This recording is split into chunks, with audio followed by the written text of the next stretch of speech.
قریب المرگ شخص کو موت کی تمنا سے بچنا چاہیے، اگرچہ بیماری شدت اختیار کر لے، تکلیف بڑھ جائے۔ سیدنا انس بن مالک رضی اللہ تعالی عنہ سے روایت ہے، نبی صلی اللہ علیہ وسلم نے فرمایا، لا یتمنین احدکم الموت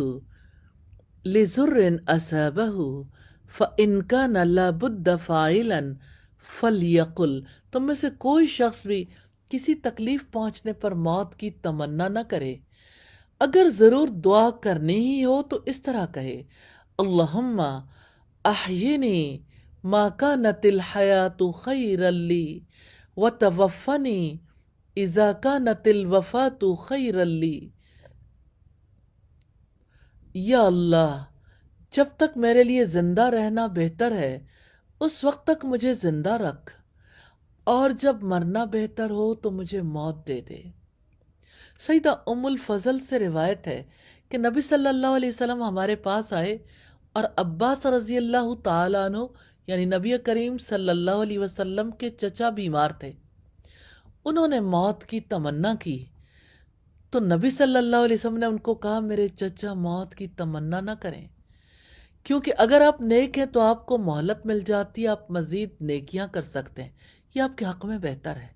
اگر آپ گناہ گار ہیں،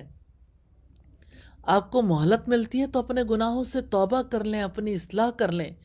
یہ بھی آپ کے حق میں بہتر ہے، لہذا موت کی تمنا نہ کریں۔ اسی طرح قریب المرگ شخص کو چاہیے کہ اپنے لیے خوف اور امید دونوں کو جمع کرے، یعنی اللہ تعالیٰ کی رحمت کی امید اور اپنے گناہوں کی وجہ سے عذاب کا خوف۔ اسی طرح قریب المرگ شخص کا وصیت لکھنا مستحب ہے،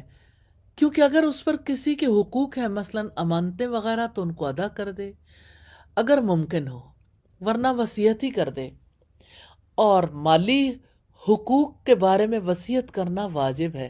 تاکہ مال ضائع نہ ہو۔ صحیحین میں نبی صلی اللہ علیہ وسلم کی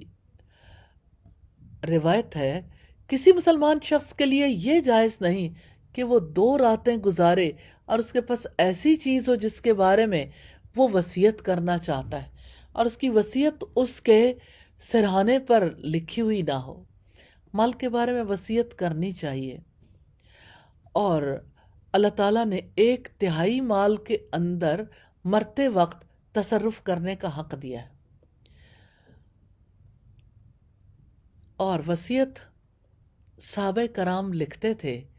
اور یوں لکھتے تھے، بسم اللہ الرحمن الرحیم، یہ فلاں بن فلاں کی طرف سے وصیت ہے۔ وہ وصیت کرتا ہے کہ وہ اس چیز کی گواہی دیتا ہے کہ اللہ تعالیٰ اکیلا ہی حقیقی معبود ہے، وہ اکیلا ہے، اس کا کوئی شریک نہیں، اور یہ محمد صلی اللہ علیہ وسلم اللہ کے بندے اور رسول ہیں،